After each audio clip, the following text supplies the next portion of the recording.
आपने 10वीं क्लास के बाद कॉमर्स क्यों ली? कॉमर्स क्लास 12th के अंदर रिजल्ट में 97.4% मार्क्स हासिल किए हैं। क्लास 12th में जब आप पहुंचे तो आप क्या मैनिफेस्ट करते थे? आप क्या सोचते थे कि आपको क्या बनना है? पढ़ाई सबसे बड़ा सर हथियार है कुछ अगर आपको लाइफ में करना है तो। बहुत सारे बच्चे यूं कहते हैं कि यार मेरे पास तो कुछ था नहीं इसलिए मैं पढ़ नहीं पाया। गोल्स वगैरह सर मैं एक रात पहले से बना लेता था कि कल मुझे क्या करना है क्या नहीं करना है। ये लैपटॉप की स्टोरी क्या है? सर ये लैपटॉप हम ये बोले कि मम्मा मुझे लगता है कि कुछ ज़रूरी काम करना पड़ेगा लैपटॉप पे। बोले ठीक है बेटा देखते हैं। तो EMI पे ख़रीदे और उसका किस्त हम 1.5 साल भरे। मैं अपनी मदर से ऐसे सर प्रॉमिस करना चाहता हूँ कि मैं इनको एक अच्छी लाइफ ज़रूर दूंगा और मैं इनके लिए कुछ तो करके दिखाऊंगा सर। तो आज हम हैं बलिया उत्तर प्रदेश में कॉमर्स वाले बच्चों की सबसे बड़ी इंस्पिरेशन के साथ, जिनका नाम है रोहन गुप्ता। इन्होंने कॉमर्स क्लास 12th के अंदर रिजल्ट में 97.4% मार्क्स हासिल किए हैं। जिस जर्नी से ये गुजरे हैं, जिन मुश्किलों से ये गुजरे हैं, इस सिचुएशन के अंदर इतने ज़्यादा मार्क्स लाना बहुत ही डिफिकल्ट टास्क होता है और धीरे धीरे करके पूरी बात जानेंगे। और रोहन गुप्ता जी मम्मी के साथ अपने आए हैं, तो आप लोगों का हार्दिक स्वागत करता हूं मैं। नमस्ते जी। हेलो रोहन जी। तो बच्चों को आज यही बताएंगे कि कैसे आप भी अपने रिजल्ट को सुधार सकते हो और कैसे आप इंस्पिरेशन ले सकते हो रोहन गुप्ता जी से। तो बड़ी बड़ी बातें हैं, बड़े बड़े क्वेश्चंस हैं, बहुत सारे इंटरेक्शन होने वाली हैं सर। मजा। मेरा पहला छोटा सा क्वेश्चन यही रहेगा रोहन जी कि आपने 10वीं क्लास के बाद कॉमर्स क्यों ली? सर जैसा कि मेरा नाम ही रोहन गुप्ता है, मैं बनिया हूँ, तो मेरे तो सर खून में ही कॉमर्स होता है। ओ भाई, that's a very good answer. खून में ही कॉमर्स है, बनिया। बहुत बड़ी बात है, बहुत पुराने ज़माने से चल रही है और आपने इसको करके दिखाया है। और भाई अब आप बच्चों को आप बताओ कि आपके इंडिविजुअल मार्क्स सब्जेक्ट वाइज कितने कितने आए थे? सर मेरे अकाउंट्स में आए 99, BST और इको में आए हैं 98 और इंग्लिश में है 96 और फिजिकल एजुकेशन में 96 आया और एडिशनली मेरे पास अप्लाइड मैथ भी था जिसमें 91 मार्क्स आए मेरे। बहुत बढ़िया। रोहन जी, मैंने सुना है 11th में आपकी तबीयत थोड़ी ज़्यादा ख़राब हो गई थी, उसके बाद भी आपने काफ़ी अच्छा स्कोर किया था, पढ़ाई करी थी। सर 11th में मेरी तबीयत ख़राब थी तो मैं स्कूल तो नहीं जा पाया था, लेकिन मैंने सर RM 2.0 बैच लिया था, जिसमें से सर मतलब वहीं से मैंने पढ़ाई करी और 11th कवर कर ली। ऑनलाइन RM बैच लेके फिर आपने? Very good. क्या हुआ था 11th में आपको? आपकी पूरी स्टोरी क्या है? क्यों नहीं जा पाए भाई स्कूल? सर 11th में क्या हो गया था कि सर मेरे शोल्डर में जो है पस वगैरह कुछ प्रॉब्लम हो गई थी, जिस वजह से सर मतलब मुझे एडमिट रहना पड़ता था हॉस्पिटल में। अच्छा। और चक्कर काटने मतलब हॉस्पिटल जाने पड़ते थे सर चेकअप के लिए 3 मंथ्स पे, और मतलब बेड रेस्ट मिला हुआ था उस टाइम पे मुझे, जिस वजह से मैं स्कूल नहीं जा पाता। उसके बाद भी ऑनलाइन क्लास लेके? तो रोहन जी, अब बच्चे भी जानते हैं, बच्चों ने देखा भी है कि आपने किस तरीके से पढ़ाई की है। एक छोटा सा जर्नी का आप स्टोरी बता सकते हो कि क्लास 12th में जब आप पहुंचे तो आप क्या मैनिफेस्ट करते थे? आप क्या सोचते थे कि आपको क्या बनना है और क्या क्या आपने एफर्ट्स किए, मम्मी पापा का कंट्रीब्यूशन, ऐसी चीज़ें बच्चों को ज़रा बताइए कि कैसे आपके इतने अच्छे मार्क्स आए हैं भाई। सर 11th जैसे कि मतलब उतना अच्छा तो नहीं जा पाया था, तो सर मैंने ये उस टाइम ही डिसाइड करा था कि 12th में मैं कुछ भी करके सर बहुत अच्छा करने वाला हूँ। तो सर मैंने 12th में अप्रैल में जो है कौटिल्य बैच ले लिया था। तो सर मैंने उसी टाइम अपना ऐसे गोल सेट किया था कि मैं जो है 12th में 95% प्लस ला के रहूँगा कुछ भी करके। और सर उसी टाइम से मतलब ऐसे मेरा सपना था कि हाँ मुझे CA भी करना है। मैंने कॉमर्स भी इसीलिए मतलब लिया था कि हाँ CA करना है मुझे आगे जाके। सर मेरा CA बनने का तो सपना है ही, और 12th में मुझे 95% प्लस लाना था। तो प्लस ही आए प्लस ही आए हैं और अच्छे खासे प्लस हो गए। 95 के ऊपर तो एक नंबर मैटर करता है। रोहन जी, साफ साफ दिखाई देता है कि आपने बहुत ही गरीबी को फेस किया है और यहाँ पर भारत का बहुत बड़ा पोर्शन ऑफ स्टूडेंट्स ऐसा है जो बहुत नीचे तबके से है, उनके पास रिसोर्स नहीं है पढ़ने के, किताबें सफिशिएंट नहीं होती, ट्यूशन्स अवेलेबल कई बार नहीं हो पाती हैं। तो ऐसे में बहुत सारे बच्चे यूं कहते हैं कि यार मेरे पास तो कुछ था नहीं इसलिए मैं पढ़ नहीं पाया। क्या ये कहना सही है? आपको किस बात ने मोटिवेट किया कि आपने इतनी बड़े एफर्ट्स, साहस, करेज दिखाया और आपने रिजल्ट में बहुत अच्छा मचाया? सर मैं हमेशा अपने मम्मी पापा को देखता था कि वो मेरे पढ़ाई के लिए कितने सेक्रीफाइसेस करते हैं। मतलब सर वो हमेशा मेरे पढ़ाई को हमेशा इंपॉर्टेंस देते हैं, तो वो मतलब उन्होंने बहुत कुछ किया मुझे पढ़ाने के लिए। तो हमेशा मेरा ये सपना रहता था कि हाँ मैं अपने मम्मी पापा के लिए कुछ तो करके रहूँगा, उनको वो खुशियाँ दूंगा जो उन्होंने मेरे लिए सेक्रीफाइसेस करे हैं। तो बस सर उसी के लिए मुझे पढ़ने का मोटिव आता है। और मतलब मैं यही मतलब पढ़ाई सबसे बड़ा सर हथियार है कुछ अगर आपको लाइफ में करना है तो। तो सर इसीलिए सर पढ़ाई करके ही मैं चाहता हूँ कि अपने मम्मी पापा को खुश कर सकूँ, उनको एक अच्छी लाइफ दे सकूँ आगे जाके। रोहन, डेली इंस्पिरेशन किस चीज़ से मिलता था कि आज के ये टारगेट है? एक तो टारगेट सेट था कि 12th में अच्छा करना है, डेली के टारगेट कैसे अचीव करते थे कि यार आज ये करना है, कल ये करना है, फिर उसके लिए इंस्पिरेशन कहाँ से मिलती थी सर आपको? इंस्पिरेशन तो वही है कि सर मम्मी पापा को रोज़ देखता था तो उनको मतलब उनके सर वही है कि सेक्रीफाइसेस देखते थे, तो मतलब बस उनके लिए था कि कुछ तो करना है। और सर गोल्स वगैरह सर मैं एक रात पहले से बना लेता था कि कल मुझे क्या करना है क्या नहीं करना है, तो उस हिसाब से सर मम्मी जी से पूछना चाहूँगा कि रोहन का इतना अच्छा रिजल्ट देख के मतलब आपको, रोहन के पापा को कैसा लगा? कि आपने सोचा था कि ऐसा कुछ होने वाला है? सर हमको तो बहुत खुशी हो रही है और मेरे घर परिवार में भी मतलब सब लोग बहुत खुश हैं। इनके पापा तो बहुत इमोशनल है। अभी फ़िलहाल में तो उनकी तबीयत डिस्टर्ब चल रही है महीने दिन से। फिर भी ये मतलब थोड़ा टेंशन में आ जाते हैं कि मम्मी कैसे होगा, पापा मतलब अभी काम कर नहीं रहे हैं। बोले कोई नहीं बेटा, बस कुछ नहीं करना है, आप अपना पढ़ाई पे ध्यान दो, बाकी हम देख लेंगे, जो भी करना है हम करेंगे। क्या करते हैं रोहन के पापा?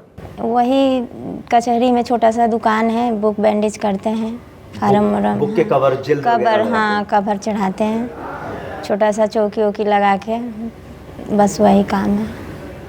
तो यार बच्चे तो आजकल बोलते हैं एसी होना चाहिए घर में।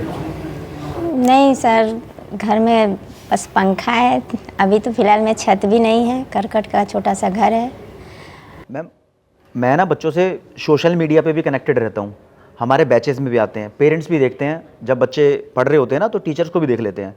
काफ़ी बार पेरेंट्स है ना खुद कनेक्ट कर लेते हैं, कहते हैं सर बच्चे को समझाओ ना, हमारे घर में एसी नहीं है लेकिन ये एसी मांग रहा है, कह रहा है कि गर्मी लग रही है, एसी रहेगा तो मैं बहुत मेरा अच्छे से बच्चा पढ़ूंगा। वो नहीं, लाइट भी 2 दिन 3 मतलब नहीं रहती है, फिर भी एडजस्ट बस कर लेते हैं। मेरा बच्चा भी कर लेता है, किस चीज़ का भी डिमांड नहीं करता है। क्लासेस के लिए क्या बस जो हम देखते हैं कि इसको इस चीज़ का दिक्कत हो रहा है तो हम सोचते हैं कैसे कर दें कि ये बस अपना पढ़ाई कर ले, बस सर। बच्चे आईफोन भी मांग रहे हैं, महंगे महंगे। अपना फ़ोन दिखाना भाई एक बारी। ये रोहन गुप्ता का फ़ोन है, कितने का होगा ये? 10,000 का। 10,000 का। और कब लिया था? सर ये जब कोरोना टाइम स्टार्ट हुआ था, लॉकडाउन लगा था। जब लॉकडाउन था तब मजबूरी में लिया होगा, क्योंकि उस टाइम तो स्कूल बंद था सर, इनको पढ़ना था। फिर भी मेरा बच्चा बोला मम्मा मैं कैसे पढ़ाई करूं, ऑनलाइन स्कूल हो गया है। तो बोले कोई नहीं, देखते हैं, कैसे भी एडजस्ट करके इनका फ़ोन लेना पड़ा। चलो एक बात तो साबित हुई, कोरोना काल में ऑनलाइन एजुकेशन का टेस्ट फ्लेवर लिया आपने फ़ोन की वजह से। जी सर। लेकिन दूसरी बात भी साबित होती है कि रीजनेबल प्राइस के अंदर जो फ़ोन आते हैं उन फ़ोन से तुम अच्छी पढ़ाई करके उतने मार्क्स ला सकते हो। रोहन गुप्ता ने जो स्कोर किया है, अरे भैया बढ़िया, बहाने बनाना बंद करो, आप मेहनत पे फोकस करो, मेहनत करोगे तो अचीव होगा, है ना। थैंक यू भाई, थैंक यू सो मच ये समझाने के लिए। एटलीस्ट ये तो पता लगा कि मैनिफेस्टेशन बहुत इंपॉर्टेंट होता है। बहाने से आपके पास कम रिसोर्सेज के अंदर भी आप अच्छी लेवल की पढ़ाई कर सकते हो, और आपने करके दिखाया। आपके पिताजी की तबीयत ख़राब चल रही है काफ़ी टाइम से, है ना। अब मुझे लगता है कि आप वो हथियार बन गए हो जो परिवार के लिए कुछ ऐसा करके दिखाओगे जिससे पूरा परिवार सेटल हो जाएगा। हम लोग इन्हीं पे निर्भर है सर, कि यही अब जो आगे करना है इन्हीं को करना है। अब कैसे करेंगे अब इनके ऊपर डिपेंड है। अभी पहली सीढ़ी चढ़ गए तो अब एकदम रॉकेट की तरह जाएंगे। रोहन जी, आगे का क्या प्लान है आपका, क्या सोचा है आपने? अभी सर मेरा CUT का एग्ज़ाम होने वाला है 29 मई को है और एक 2 जून को है। उसके बाद जो है मैंने सर रजिस्ट्रेशन करा लिया है सितंबर अटेम्प्ट के लिए CA का। जी सर, CA फाउंडेशन का उस टाइम पे तो अटेम्प्ट। तैयारी CA की चालू कर दी है या भी करोगे? सर मैंने सर जैन में थोड़ा सा तो स्टार्ट करा था कि सिलेबस ओवरव्यू कर लिया था। जैसे PW पे सर आप लोगों ने बैच स्टार्ट करा था, वो ब्रिज कोर्स की तरह एक, तो वो भी मैंने देखे थे। और फिर टॉपर बैच भी आपने करा था सर, वो भी मैंने ज्वाइन करा था उसको भी सर। उसकी वहाँ से थोड़ी तैयारी चालू कर दी थी। फिर 12th बोर्ड आए तो मैंने भी उस पर फोकस करा। उसके बाद अभी CUT की तैयारी करी। फिर अब इसके बाद जो है मैं अच्छे से CA फाउंडेशन के लिए स्टार्ट करूँगा सर। मतलब फुली लोडेड है, 12th की भी तैयारी, CA भी चल रहा है, CUT का एग्जाम है आपका, उसकी भी तैयारी आपकी बेहतरीन चल रही है। अच्छा, कुछ ऐसी परेशानी आ रही थी जब आप क्लासेस लेते थे या पढ़ाई कर रहे हो, तो कुछ ऐसा हुआ और रुकावट आई हो जिस पे आपने ओवरकम किया हो कि यार इसको और अच्छा ऐसे कर सकते हैं, कोई दिक्कत?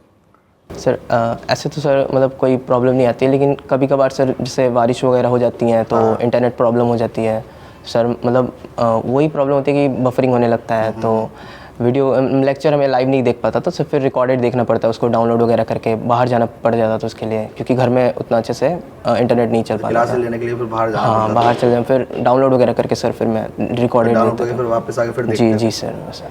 अभी बच्चों को हमने आपकी लाइक स्टडी टेबल दिखाई थी जहाँ पढ़ते थे। मम्मी जी यहाँ पर ना एक लैपटॉप रखा हुआ था, तो बच्चे सोचते भी होंगे कि ये लैपटॉप कहाँ से आया। ये लैपटॉप की स्टोरी क्या है? सर ये लैपटॉप हम ये बोले कि मम्मा मुझे लगता है कि कुछ ज़रूरी काम करना पड़ेगा लैपटॉप पे। बोले ठीक है बेटा देखते हैं। तो एमआई पे ख़रीदे और उसका किस्त हम 1.5 साल भरे। 1.5 साल भरे हैं? जी सर, धीरे धीरे जैसे इनके पापा का उसमें से पैसा काट काट के हम महीने महीने करके उसका एमआई भरे, फिर इनका लैपटॉप लिए थे। यार माँ बाप के अंदर बहुत हिम्मत होती है, वो अपना पेट काट के बच्चों को चीज़ें प्रोवाइड करते हैं, लेकिन एटलीस्ट तुम्हें कुछ करके दिखाना पड़ेगा। पहले रोहन ने साबित भी किया है कि 10वीं क्लास में भी मेहनत की है, 11वीं क्लास में बहुत बीमार रहा, उसके बाद बहुत अच्छे नंबर लेकर पास हुआ, और फिर मम्मी पापा में भी वो साहस आया है कि हाँ मेरा बेटा कुछ करके दिखाएगा, मेरे को उसके लिए कुछ करना है। तो 1.5 साल की इंस्टॉलमेंट, किस्तें बोलते हैं ना, किस्तों पर लैपटॉप लेके दिया और रोहन ने उसका फ़ायदा भरपूर उठाया है।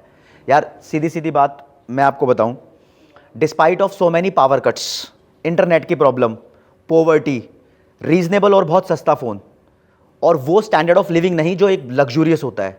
बलिया में एक ऐसे जगह पर जो सिटी एरिया नहीं है, वहाँ रहकर जब इतने नंबर ला सकता है, तो तुम क्या ही बहाने बनाओगे अपनी मम्मी पापा से? तुम्हारे पास तो बहुत कुछ है। ये उनसे कह रहा हूँ जो बहाने बनाते हैं। बाकी सब स्टूडेंट्स को तो मेरा बहुत बहुत प्यार है, मेहनत तो करते ही हो, लेकिन सिर्फ सर उस पोर्शन को मैं ज़रूर पकड़ना चाहूँगा स्टूडेंट्स को। और मम्मी पापा को बताना चाहूँगा, रोहन के मम्मी पापा ने देखो तो ये भी एक बहुत बड़ी इंस्पिरेशन है यहाँ पर। और भाई सैल्यूट है आपको और आपके साहस को, जिस हिसाब से आपने मेहनत की है, बहुत बढ़िया है। रोहन जी, इतना अच्छा स्कोर करने के बाद ऐसा हुआ कि मतलब कि आपके फ्रेंड्स वगैरह का बात करने का तरीका या अदर स्टूडेंट के मैसेज आते होंगे, सर भैया कैसे तैयारी करी आपने? तो नहीं, फ्रेंड्स लोग तो सर काफ़ी अच्छे, मतलब वो लोग भी काफ़ी खुश थे। मैंने बताया तो सब लोगों ने कॉन्ग्रेचुलेशन बोला, मतलब सब लोग खुश थे। और ऐसे सर मतलब आप लोग मतलब टेलीग्राम पे सर आप लोग अपलोड करें, तो मैं टेलीग्राम पे हूँ, तो वहाँ से मतलब कुछ बच्चों ने ऐसे मैसेज करा कि भैया आपने कैसे करा, क्या रूटीन रखते थे, मतलब क्या क्या चीज़ें पर हमें फोकस करना चाहिए। कुछ जूनियर्स ने ऐसे हेल्प मांगे थे। एकदम कुछ लगता था कि यार चलो जी कुछ सर, तो बहुत अभी हासिल करा बहुत है। अच्छा लगता था कि हाँ, मतलब जो चीज़ें मैं पहले ढूंढ रहा था कि हाँ मुझे कोई गाइड कर दे, वो भी आप guide बच्चे कर रहे जी हो। सर, वो बहुत अच्छा लगता है कि हाँ अब मैं भी गाइड कर रहा हूँ दूसरों को सर। एक बहुत अच्छी बात है। अब देखो, यहाँ से आपके एक उज्जवल भविष्य की शुरुआत हुई है।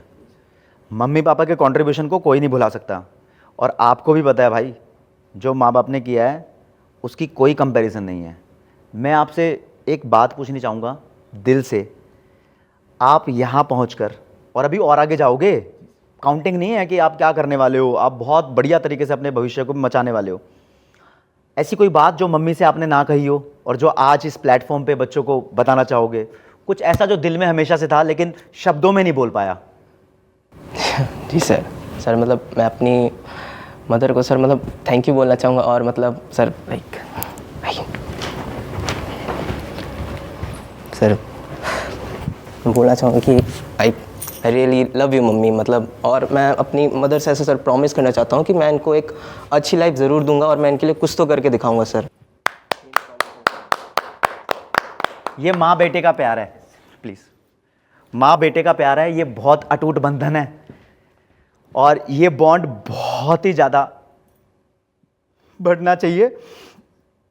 ये सब लोगों को हम इस बात का एग्जाम्पल दे सकते हैं। मैं समझता हूँ माँ माँ होती है दोस्त, माँ से बड़ा कोई नहीं है इस दुनिया के अंदर। Thank you. माँ माँ होती है। इमोशन हो गया, बच्चों का आपने बहुत अच्छे तरीके से बता दिया। एक रैपिड फायर करते हैं यार, है ना, थोड़ा ओवरकम करते हैं सिचुएशन से, है ना। आपसे कुछ क्वेश्चन पूछूंगा, बहुत जल्दी जल्दी जवाब देना, ठीक है। और जवाब से कोई जज नहीं करेगा। जैसे कोई अभी मेरे को बोले मम्मी या पापा, मैं फटाक से मम्मी बोल दूंगा, जज नहीं करेगा कोई। इसका मतलब ये नहीं कि पापा का कंट्रीब्यूशन नहीं है, भाई पापा का बहुत बड़ा योगदान है। ऐसे ही मतलब थोड़ा कूल होने के लिए, राइट, ऐसे कुछ करते हैं। तो हाँ जी, रैपिड फायर स्टार्ट कर रहे हैं। रेगुलर कॉलेज या डिस्टेंस? रेगुलर से। श्री राम या फिर lady Shri Ram? Shri Ram. Obviously lady Shri Ram में लड़कियां जाती है, ठीक है, जीत गया भाई यहाँ पर। मोमोज या छोले भटूरे? छोले भटूरे। गुलाब जामुन या रसगुल्ला? रसगुल्ला। बीकॉम या बीकॉम ऑनर्स? BCom honours. अच्छा, सीए या सीएस? वो तो मैनिफेस्टेशन पहले से ही चाह रहा था, पहले चाह रहा था। Mummy papa? सर वैसे दोनों, लेकिन हाँ mummy. Yes, obviously this is just like a game, sir. मतलब फन एक्टिविटी है, थोड़ा हालात को ठीक करे। और अब एक गंदा क्वेश्चन पूछने वाला हूं, इको या अकाउंट? अकाउंट बोल दे यार, चल छोड़ दे। क्योंकि अकाउंट से साथ निभाओगे, Yes, सीए sir. बनोगे तो अकाउंट्स के अंदर ही चैंपियन रहना पड़ेगा। हार गया मैं, मैं हार गया। सर कह रहे कहीं तो जीता। रोहन जी, बच्चों के लिए कोई फाइनल मैसेज आप देना चाहते हो? सर मैं तो यही बोलना चाहूँगा कि अगर आपको लाइफ में कुछ भी करना है ना, तो आपको हार्ड वर्क करना पहले सीखना पड़ेगा। अगर आप हार्ड वर्क करना सीख लेते हो ना, लाइफ में कैसे भी हर्डल्स आए आप उसको आराम से पार कर लोगे। अपने लाइफ में एक तो कोई गोल बना लो, या तो आपको अपने माँ बाप को खुश रखना है, या तो आपको कुछ अपनी लाइफ में सक्सीड करना है। उसके लिए बस आप हार्ड वर्क करना सीख लो, मेहनत करना सीख ले और कंसिस्टेंट रह गए तो बस आप जो है किसी भी लाइफ में हर्डल को आराम से पार कर लोगे। तो बस सर मेरे लग जा भाई एक बारी। थैंक यू यार सर। इतनी इंस्पिरेशन मैं भाई तुझसे लेने वाला हूँ, Thank you, sir. बस पूछ मत, मजा आने वाला है। Thank you so much bro, thank you sir. Thank you.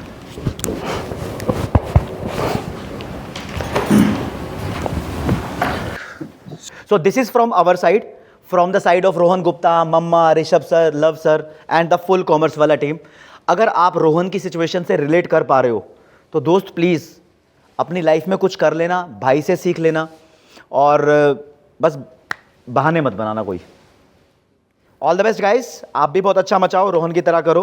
और रोहन भाई तो अब देखना आपको जरा नज़ारे दिखाएगा, अपनी ज़िंदगी में सफलता की सीढ़ियाँ चढ़ता जाएगा। दिली इच्छा है सर। ऐसा होता है, देखा गया कि जब बच्चा एक पढ़ाई करता है ना, तो लोग कहते हैं यार ये मतलब लाइफ भूल गया, सेलिब्रेट नहीं कर रहा या कोई भी एक मतलब बच्चों को जाते जाते एक एग्रेशन होता है ना, यस ये हासिल कर लिया, तो एक कैमरे के सामने एग्रेशन हो जाए फाइनल। सर मतलब खुशी तो ऐसे सर बहुत है, मतलब आंखों से मतलब बन रहा है बच्चा बहुत। अभी सेंटी है, इमोशनल है। कोई बात नहीं, अभी बहुत मौके आएंगे। आपके क्वेश्चन से क्वेश्चन याद आ गया मुझे। यार तुम सिर्फ पढ़ाई करते थे या पढ़ाई के अलावा सिंगिंग, डांसिंग, क्रिकेट या कोई स्पोर्ट्स वगैरह ही पसंद था आपको? एक और रह गया था। सर स्पोर्ट्स तो सर ऐसे क्रिकेट पसंद है, बट कभी कभी मतलब संडे टू संडे खेल लिया करते थे दोस्तों के साथ, कभी सुबह कभी शाम खेल लिया करते थे सर। तो मतलब ये नहीं कह रहे कि पढ़ना ही बहुत ज्यादा जरूरी है, थोड़ा खेलना भी जरूरी है? नहीं, वो भी मेरे कहने पे, अपनी मर्जी से नहीं, ये घर से निकलते ही नहीं है। मम्मा बॉय है और मम्मा इतनी समझदार है भाई कि मम्मा खुद बोलती है। हम बोलते हैं बेटा इतना मत करो, दिमाग टेंशन हो जाएगी, इतना दिन रात पढ़ोगे तो तबीयत खराब हो जाएगी, थोड़ा बाहर निकलो, दोस्तों से मिले। तो ये कहीं जाते ही नहीं है। तो फेवरेट आपका स्पोर्ट्स? क्रिकेट। क्रिकेट है। इनके घर के बड़े भैया लोग आते हैं तो बोलते हैं अरे थोड़ा घुमा करो, बाहर का भी हवा लो। ये बस चुप, किसी से कोई मतलब नहीं। अब किसी का रिजल्ट देखने के बाद अभी भी वही है, अभी घर ही में है, अभी कहीं नहीं। बस बोलते हैं कि जब मैं कुछ बनूंगा उसके बाद ही कहीं निकलूंगा। बहुत सही। अभी मुझे किसी से कोई मतलब नहीं है, हमसे भी बहुत कम, बस खाने पीने से मतलब रहता है। बाकी किसी से कोई मतलब नहीं है, बस खाना पीना चाहिए तो मम्मा खाना दे दो, पानी दे दो, बस। बहुत सही सर, बहुत बड़ी इंस्पिरेशन वो अपने उसी स्टडी रूम में, अपने रूम में बस रहते हैं। लाइट चली जाती है थोड़ा आगे आ जाते हैं, ना तो उसी में रहते हैं, गर्मी हो कुछ भी हो उसी घर में अपना रहते हैं। रोहन जी, मेरा एक आखिरी क्वेश्चन है, वैसे तो खैर मुझे नहीं लगता, बट ऐसा कभी कुछ डिस्ट्रैक्शन आया आपकी लाइफ में जो समझ रहे हो? डिस्ट्रैक्शन देखो, मम्मा को सबसे अच्छे से बताता हूँ मैं। आजकल बच्चा 10वीं क्लास में पढ़ रहा है ना, 9वीं क्लास में, 8वीं में, 8वीं से ही 8वीं 9वीं 10वीं 11वीं 12वीं, एक फ़ोन ऐसी चीज़ आ गई है ना जिसके अंदर सब कुछ है, अच्छी चीज़ भी और बुरी चीज़ भी। और कहीं ना कहीं बच्चे को होता ही है। वो आपका कोएड स्कूल था या बॉयज़ था? सर कोएड था। कोएड स्कूल था ना, तो कहीं ना कहीं बच्चे रिलेट कर ही लेते हैं और कहते हैं मेरे को फ्रेंडशिप करनी है, लड़का लड़की का ऐसा चक्कर चल रहा होता है जिसमें ना अपनी ज़िंदगी ख़राब कर देते हैं और गलत धारणा के अंदर फंस जाते हैं। क्या तुम्हारी लाइफ में ऐसा फेज़ आया जब तुम्हें लगाओ या तुम्हारे दोस्तों को लगाओ कि यार वो उस डायरेक्शन में जा रहा है और ये चीज़ अभी सही नहीं है? कभी लगा? सर लगा तो था एक पल पे, लेकिन सर मतलब मैंने उस टाइम पे सर यही सोचा कि ये सब अभी सही नहीं रहेगा, तो मतलब मैं उस टाइम पे समझकर अपने पढ़ाई पे ही वापस शिफ्ट कर गया। मतलब तुम समझे कैसे, एकदम से तुम्हें कनेक्ट कैसे हुआ कि यार ये चीज़ इस टाइम पे सही नहीं रहेगी? कुछ तो ऐसी पॉइंट होगा, कुछ तो याद आया होगा। सर मतलब पढ़ाई थोड़ी सी तो वीक हो गई थी उस टाइम पे। एनालिसिस कर लिया आपने? जी सर। सही टाइम पे संभल गए भाई। और इससे पता लगता है कि तुम्हारी पढ़ाई ज़्यादा इंपॉर्टेंट है और तुमने देख लिया था कि यही इंपॉर्टेंट है। थैंक यू सो मच भाई। Thank you sir.